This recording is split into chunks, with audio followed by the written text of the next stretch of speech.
Assalamualaikum warahmatullahi wabarakatuh.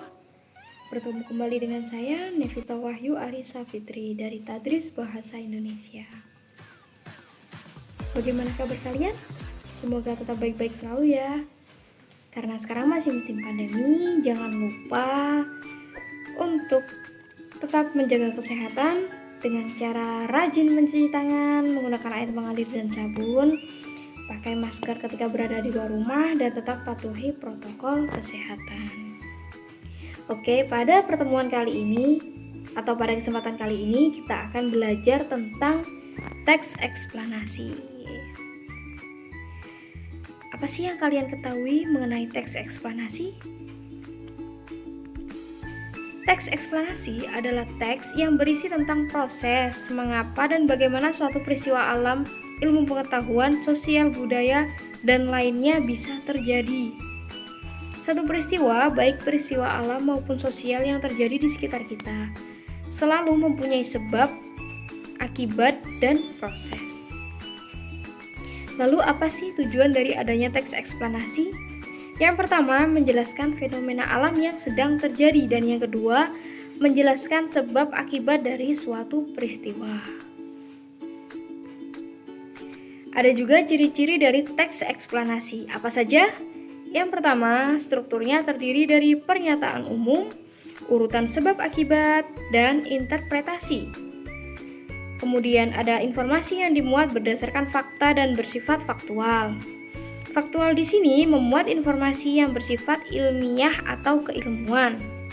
Kemudian sifatnya informatif dan tidak berusaha untuk mempengaruhi pembaca agar percaya terhadap hal yang sedang dibahas, dan yang terakhir memiliki atau menggunakan sequence markers seperti kata pertama, kedua, ketiga, dan sebagainya. Bisa juga menggunakan pertama, berikutnya, dan terakhir.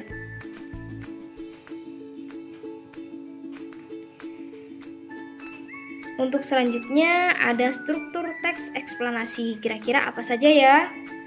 Yang pertama ada pernyataan umum. Pernyataan umum ini berisi mengenai topik yang akan dijelaskan atau proses-proses terjadinya dari suatu peristiwa tersebut.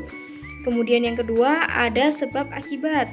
Urutan sebab akibat mengenai detail penjelasan proses terjadinya peristiwa dari awal hingga akhir. Dan yang terakhir ada interpretasi, berisi tentang kesimpulan mengenai topik yang telah dijelaskan. Ada kaidah kebahasaan teks eksplanasi. Di dalam teks eksplanasi biasanya mengandung ciri kebahasaan sebagai berikut. Yang pertama, fokus pada hal umum atau generik, bukan partisipan manusia. Yang kedua, dimungkinkan menggunakan istilah ilmiah. Yang ketiga, lebih banyak menggunakan verba material dan verba relaksional atau kata kerja aktif. Selanjutnya, ada menggunakan konjungsi waktu dan kausal.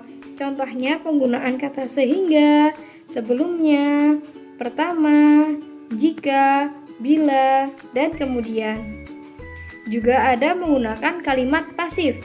Dan yang terakhir, eksplanasi ditulis untuk membuat justifikasi bahwa sesuatu yang diterapkan secara kausal itu benar adanya. Di sini saya memberikan contoh teks eksplanasi dengan judul pelangi. Ini adalah contoh dari pernyataan umumnya atau sebagai pembukanya.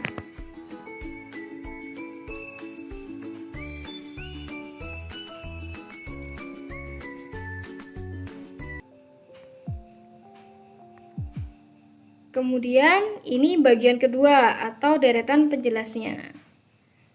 Sebab akibat.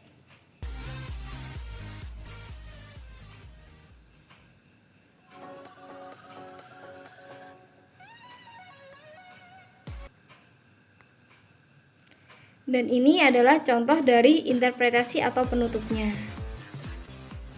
Atau bagian ketiga dari teks eksplanasi.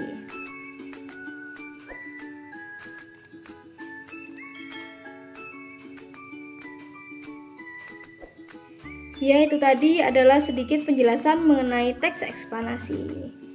Terima kasih, semoga bermanfaat. Wassalamualaikum warahmatullahi wabarakatuh.